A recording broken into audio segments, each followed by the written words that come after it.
Hello and welcome to Please Me. Last episode, Eve interviewed EA, a trauma recovery and addiction counselor, and he talked about the importance of mindset when it comes to recovery from any trauma. It was a powerful episode about overcoming, which each person must come to in their own way. This podcast is intended for mature audiences. Eve is a licensed sexual health physical therapist on a mission to destigmatize conversations about sex. Please sit back and surrender to the pleasure of Please Me. Looking for the best live streaming or podcast recording site? Look no further than StreamYard. Get $10 off your first purchase. For podcast hosting, Buzzsprout is the absolute best option out there. Get $20 off your first purchase. Who's looking for a sexy date? STC.com is the premier ethically non-monogamous dating site that also houses a wealth of information regarding sexuality and sexual health. Join the Please Me Health Collective on STC.com and listen to Eve's free live webinars. Use code 37340 for a free trial membership. Maybe you are in the market for some sexy toys to add some spice to the bedroom. Check out the Organic Lovin' link for the best online store for sex toys, lubes, and more. Are you in menopause, perimenopause, or postmenopause? I have found the absolute best products called Parlor Games. I use the estriol and progesterone topical creams, and they have been game changers. Maybe you've listened to the show and want to be featured as a guest. Eve uses Podmatch to connect with new or potential guests. Reach out and begin the process today. Have any questions? Feel free to call me on the OWL app. Use code EH576472 for $10 free to use on the best networking app around. Give me a call. If you're experiencing sexual issues and need a physical therapy consultation or appointment, reach out to Eve and make an appointment on pleaseme.online. See all links and info in the show notes. Hello and welcome to Please Me, the podcast that aims to destigmatize conversations about sex by turning the sheets into our classroom. Today, I have the honor to welcome a guest named Marijke McCandless, and she is going to be talking about her book, Naked in the Now, Juicy Practices for Getting Present. She has been featured in the Seattle Times, Women's Day, Spirituality and Health, and many, many others. And I could literally go on and on about her bio because she's done it all. But I just want to bring her on and welcome her to the podcast today. Hi, Marijke. How are you today? Hi, Eve. So fun to be here. See your beautiful smile.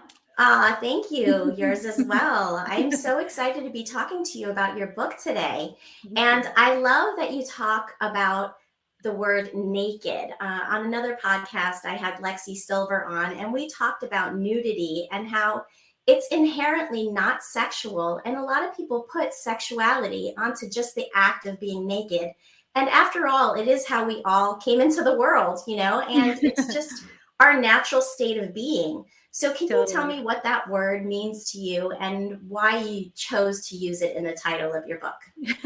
Yes, it was obviously a pretty intentional decision, because what I kept on noticing is how much stigma is attached to the word, and it comes with these feelings of fear and shame and vulnerability.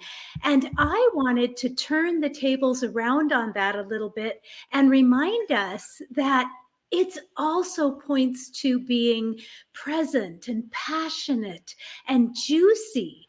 And we needn't fear being naked. We can embrace it as our natural way of being, like you said. And and I also noticed how you go out there in the world and it's sort of like there's an abundance of secret nakedness, kind of. There's like a proliferation maybe of pornography back behind the scenes or what have you. And there's the magazines all have, very showy pictures of people, but we aren't willing to have that be front and center, that it's okay to be exactly as we are, authentic in our naked being and passionate. Anyway, that's a tiny touch of why I use the term naked. I love that. And I completely agree with you. And there are so many different layers that in your book you talk about when you use this word, right? Because peeling away the layers of nakedness, quote unquote, and I'm talking not literally, like physically, but the layers of being naked emotionally and all of the other areas of your life where you can sort of peel those layers away. Do you want to touch upon that a little bit? Well, exactly. So the whole entire book is, of course, a metaphor, really, for being naked, right? And I want it to be a playful approach, easy, approachable sort of topic, but I also want it to be a little bit tantalizing, a little bit me. So what the book is really about is about getting present. And what I like to say is that, when we are present, we are, like lovers, naked. And it's what I call being naked in the now. So the chapters take us on kind of this inner striptease that's where we learn to fall in love with ourselves in the same way when you're just getting into a new relationship. We slip into a more comfortable way of being with ourselves. We go on an inner striptease where we peel away the layers of conditioning. And then we work and then we bring it out. We learn how to heal our relationships, how to get juicier in our relationships, how to, have date night be a sexy, crazy date night instead of going to the movies or something. So I touch on a little bit of it all. But the idea is to lose our armoring and our masks and be comfortable with ourselves as we are. And with others that way too. Yes. And, you have to be comfortable with yourself first before you can be comfortable with others. So really working on yourself is such a precursor to that. Yeah. And, society places all of this shame on nudity, and it's just really too bad, because it really forms the way that we are. And, when we were talking, you talked about your mom getting, and I don't know if you want to include this or not, we can cut this out, but your mom getting naked in the closet, or changing clothes, I should say, changing clothes in the closet. And right. I thought that was so interesting as a child to see that, and how that forms your opinion about your body, about nudity, and about shame. And can you just touch upon that a little bit? Yeah. I certainly don't want to speak for my mom, but of course, and she is an incredibly beautiful woman. And still, wherever I developed my own conditioning about it, I ended up having this underlying body shame. And it was insidious. It covered more than just the body. It was this constant feeling of not being pretty enough, not being thin enough, not being sexy enough, not being smart enough. There was this I'm not enough component to it. And I should hide myself until I have presented the perfect exterior and then let that out when I can. So it takes some willingness to look at that and to determine if it's still serving you. So there might be a time when you need to sort of protect and armor yourself a little bit. Maybe you've experienced a traumatic event or something and you need to be in a very safe cocoon for a while.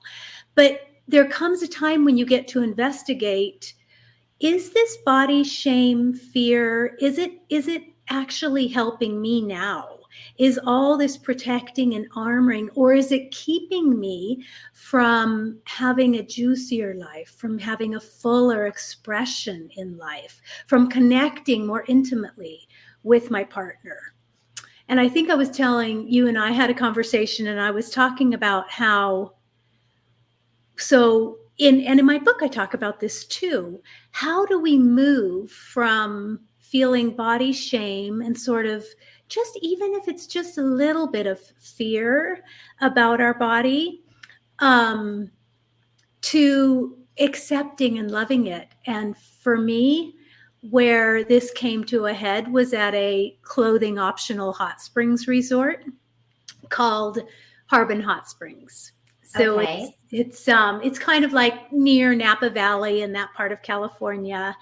And this time that I am thinking about, when I went there, I was not a young woman anymore. I was not in my mid 40s even. I think I was probably in my mid 50s or young 50s.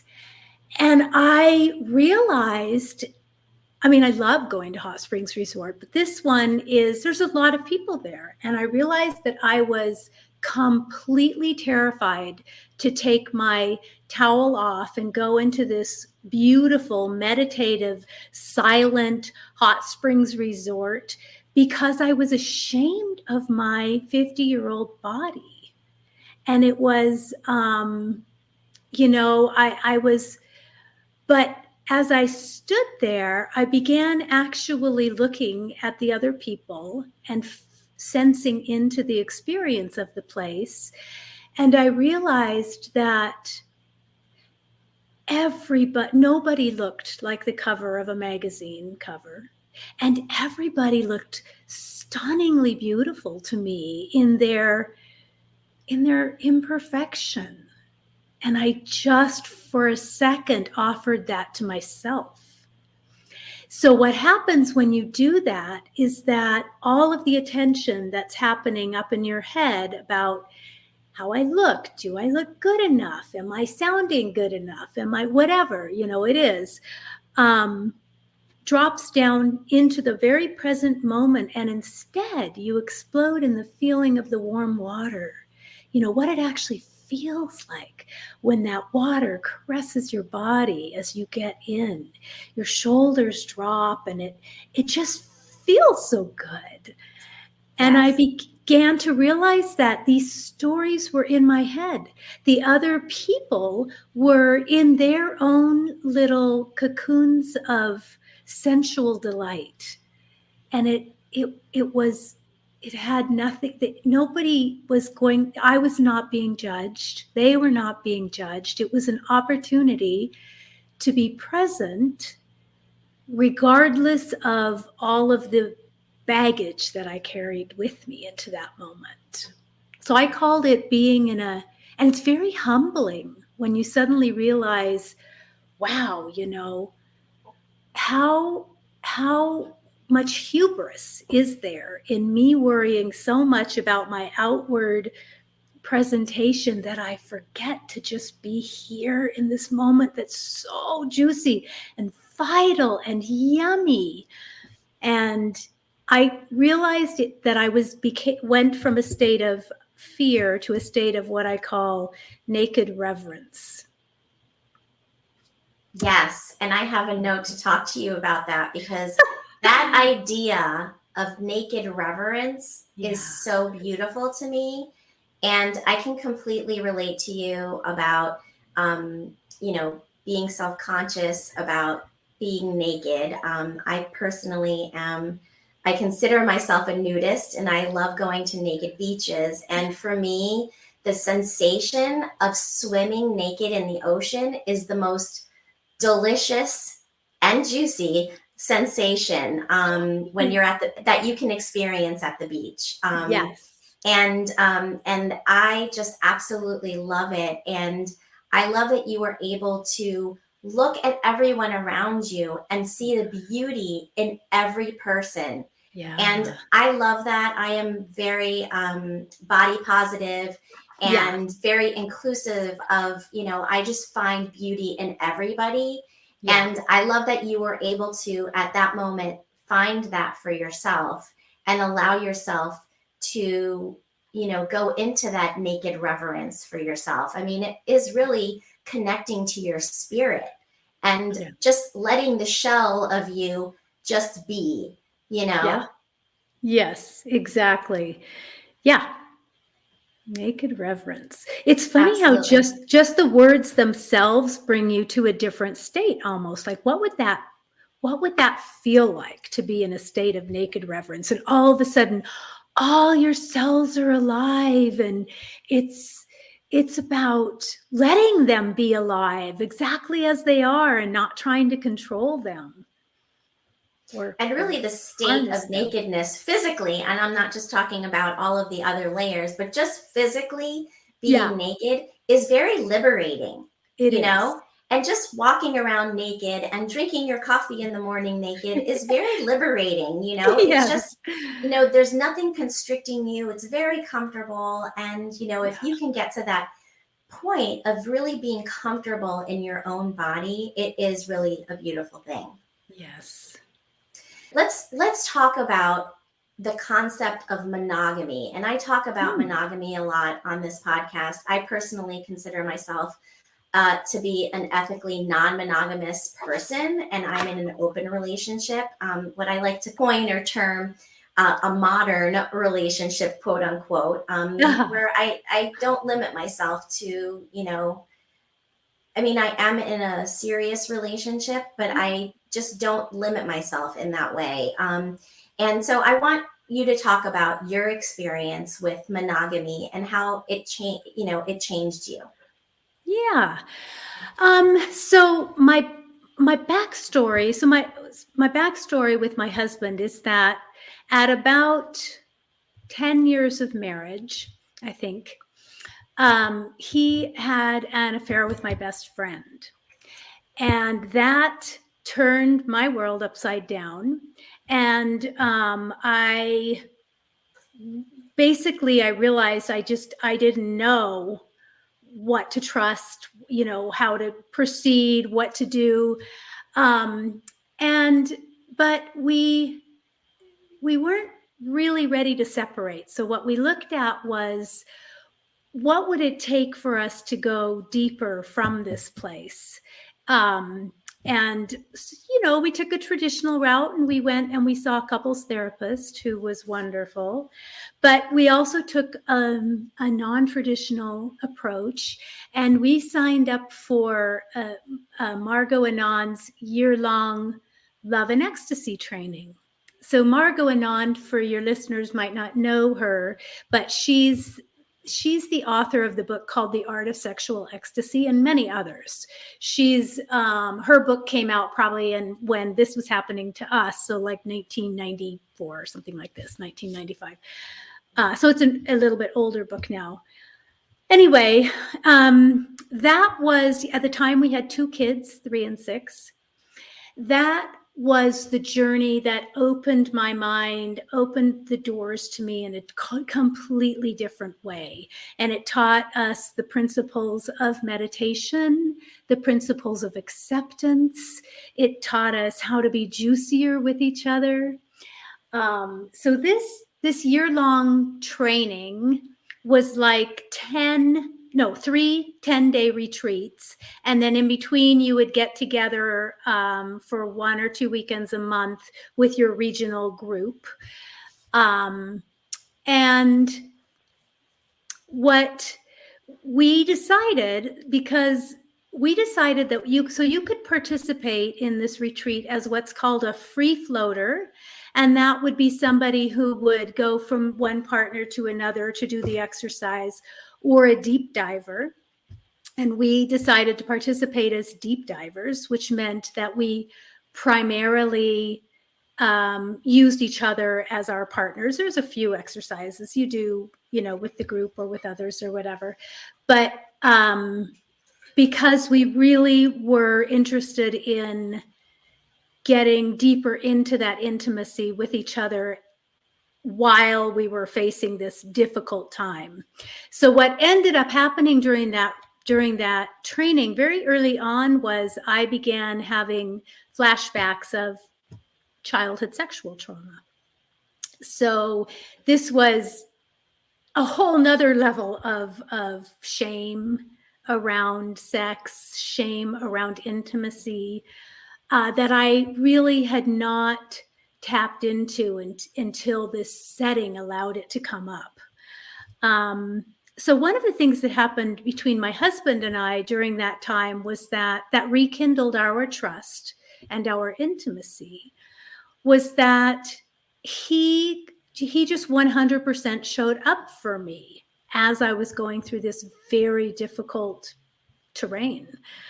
And what we began to discover is that when we were 100% present with each other, when we created time for that, so not half distracted, fitting it in between other things, but when we actually carved time in our life and in our day to be 100% present with each other, diving into the secrets of our life, diving into the things we never dared really talk about, just going in there, talking about your fantasies, your desires, your shame, your secrets that you never told anybody. We began to become just much more intimate, and it forged the ground for, we're going on 40 years now. Wow, so congratulations. That's incredible. Yes, it's our 40-year anniversary this June. Wow. Yeah, and why it works, I think, is because of these foundations that we originally learned in that love and ecstasy training, where you are just so intentionally present with one another. We actually carve out time every day to be physical with each other. Tell me about that.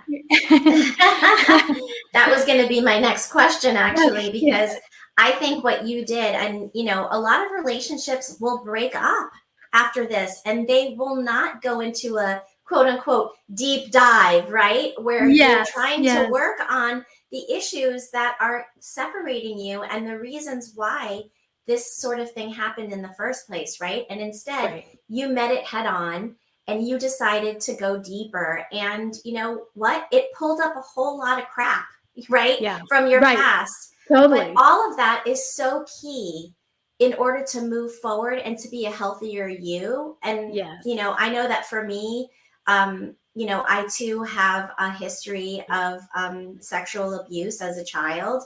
And I had to work on all of that, on healing from that, in order to get to where I am now, on the other side of that, where I can live abundantly.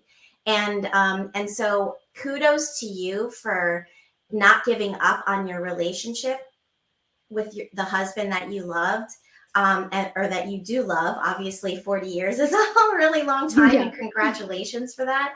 But I would love to know what you do on a daily basis to connect with your husband and to keep things juicy. It's funny. Okay. One of the things that happens, I'm going to answer the question maybe somewhat circular. Sure. Circly. I think one of the things that happens when you go on a really deep dive with somebody, and you are actually exposing your messiest. I mean, I cried every day for 7 years. I mean, I was not like a pretty, totally in control person as I navigated this terrain. I was a mess. I was a total mess. And prior to that, I had been, kind of a perfectionist. I'm about the opposite of a perfectionist now. But one of the things, when you show up in your imperfection with somebody else in particular, you suddenly get to experience that you are, I discovered I am inherently imperfect, according to my brain's way of defining perfection, and wholly lovable. And so is he. And so is he. And it's like, wow, what expectations do I have on another person? What expectations do I have on myself that keeps us from being able to just drop everything and dive into juicy right now? So I don't know, a couple of tricks that I think I discovered along the way was, one of them was, it's not cheating to schedule time in for sex.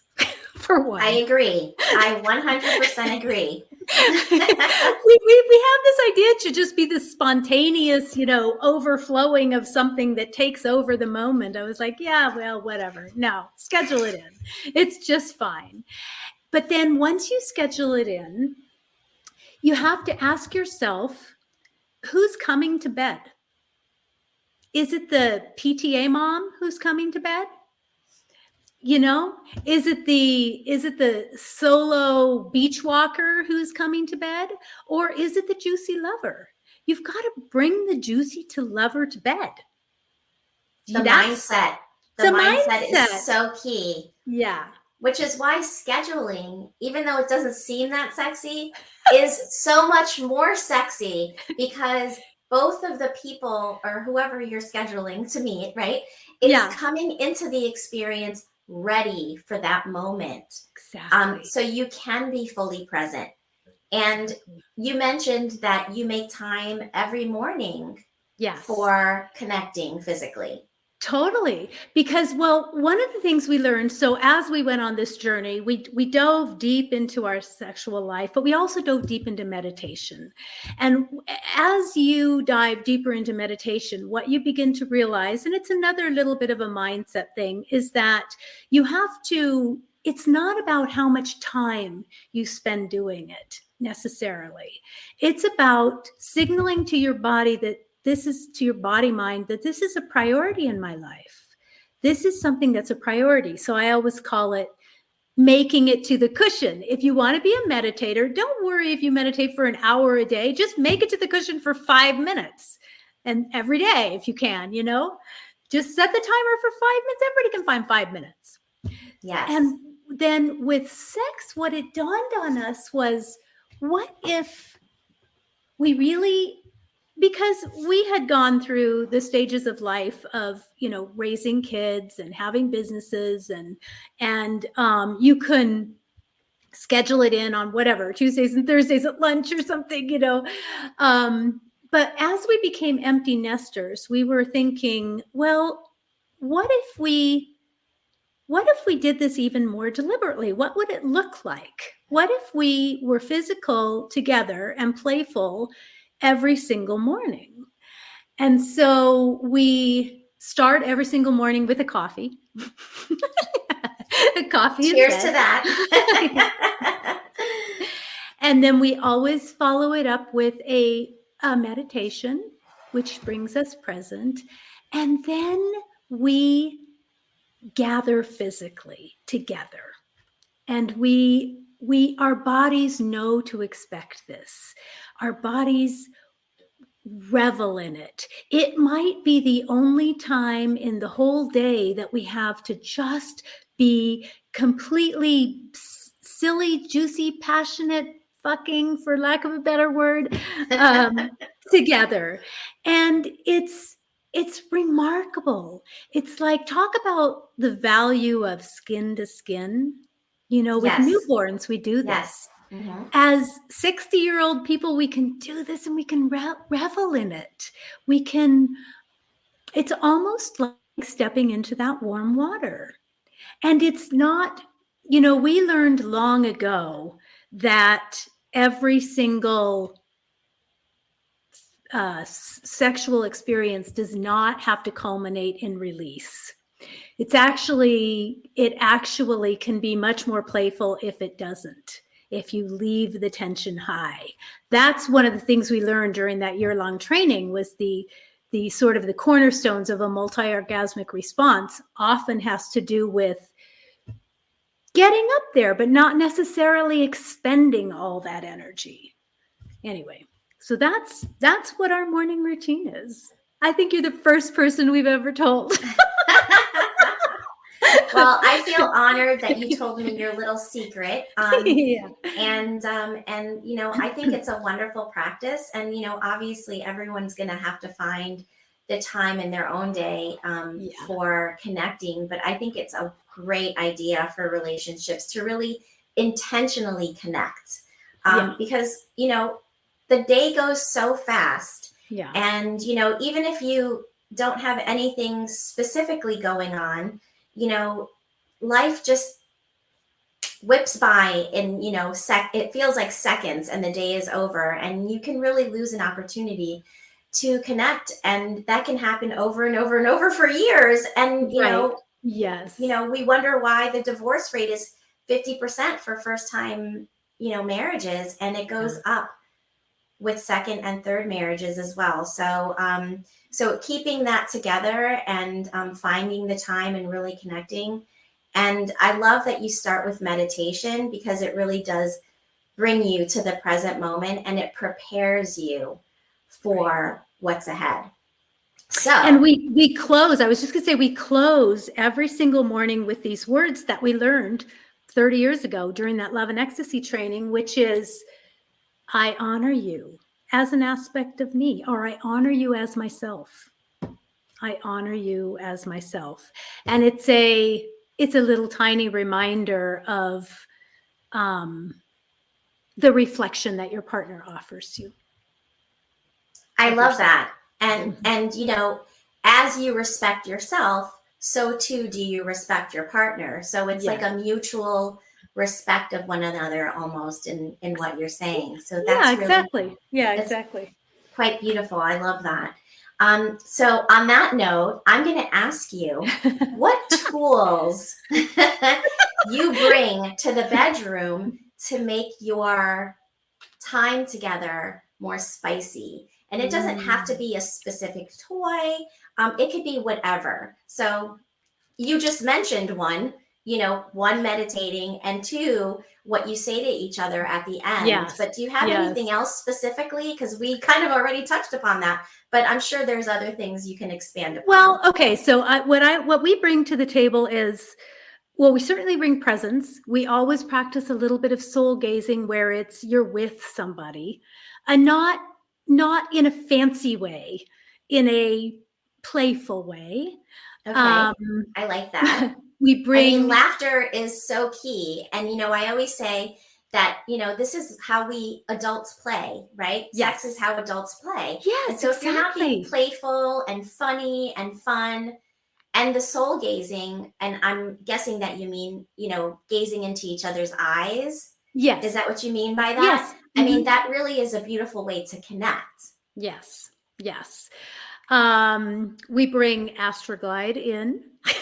Okay. Lube is key. Lube is key. To facilitate, if we want to have longer sessions or what have you, it's helpful to have it. My body gets very naturally juicy still. I'm lucky that way. And we still also use Astroglide.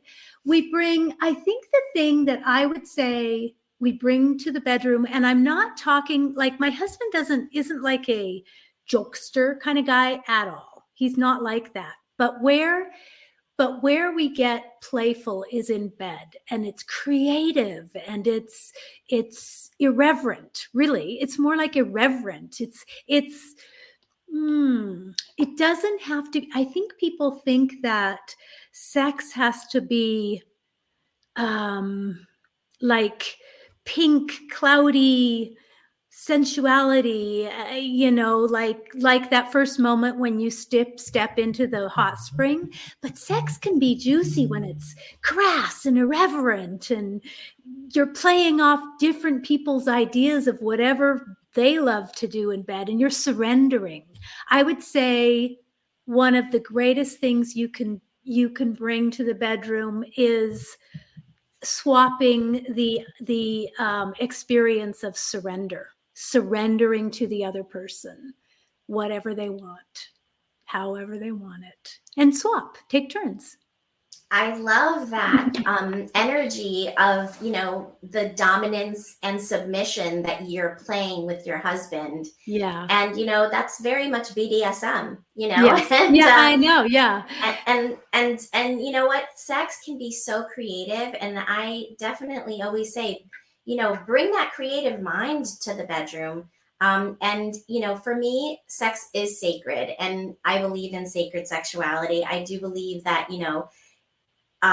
why, sex is a way for us to procreate, right? But why does it feel so good, right? I mean, I feel like, someone up there, whoever you believe in, gave us this really amazing gift of sexuality so that we can really enjoy each other and have pleasure in our lives. I wanted Okay. to comment on that sacred sexuality. Yes, That go ahead. what I think makes sex sacred is not what you're doing or how you're doing it, but the presence that you bring to it, the attention, the togetherness that you bring to it, the undistracted presence. That's what makes sex sacred. I agree. On that note, I want my listeners to be able to find you. So can you tell them where they can find you? You can find me on almost all social media, not Twitter, at Marijke McCandless. My first name, my last name, which is the same as my website. I have a confusing spelling of my name, but there it is. So yeah, you can find me on Instagram, Facebook, TikTok a tiny bit, LinkedIn, just starting to play with Pinterest. Yeah, but mostly my website is a great place to connect with me. Perfect. So look for her there. And I want to mention that you talked about an inner striptease guide. So can you tell us a little bit about that? Yeah. So a lot of my book is about how to go on an inner striptease. So we're talking about the inner striptease is really, I like to say, going on an inner striptease is not about finding better answers to whatever ails you. It's about asking better questions. So some questions can propel us to a completely different mindset, to a completely different way of being. And that's the cornerstone of my inner striptease guide. It's 3 transformational questions.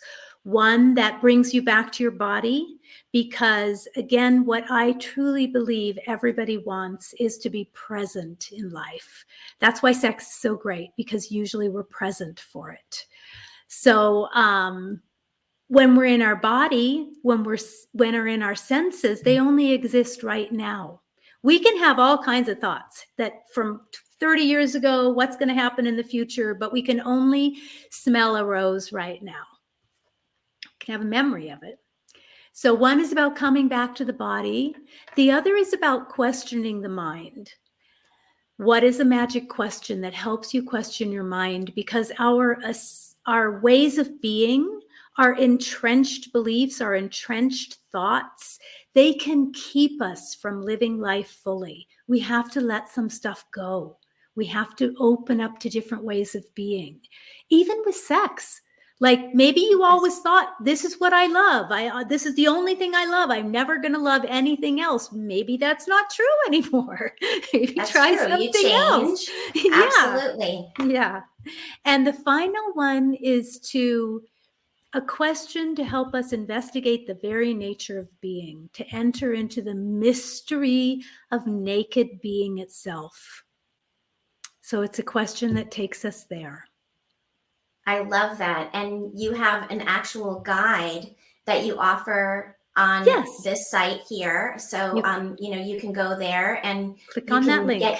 get your inner striptease guide. And I do believe that it's a freebie, right? It is free. So yes. you can go on there and get your inner striptease guide and, create a beautiful experience for yourself as well. And follow in Marijke's footsteps. But keep me in the loop. I want to hear about it. Yes, but in your own way, right? Totally. So I love that. Well, I really appreciate you being a guest on my show today. This has been fantastic. Thanks, Eve. I loved it. As a licensed physical therapist, I treat conditions of the pelvic floor and sexual health conditions. And I want to make sure that you can reach me if you are interested in any of the services that I provide. So I'm going to just pop my website here, and you can go to pleaseme.online and find me there. I do treatment for erectile dysfunction. I also do treatment for decreased vaginal sensitivity and dryness, incontinence, painful sex, and many other conditions that affect our sensual lives. So please reach out to me if that is you. I also want to mention too that I started in February a orgasm revolution that is bringing awareness to the orgasm gap. And I also would love to have you join me on that as well. So if you have any questions about the orgasm revolution, please go to pleaseme.online and you can find all of the information there. Please join me on my orgasm revolution. I guess that's it for this time. Until next time. Visit pleaseme.online to reach Eve or for more information on products to increase blood flow and overall health, for her curated list of her favorite toys, and for swag that shows that you are a big fan. Please consider supporting the show.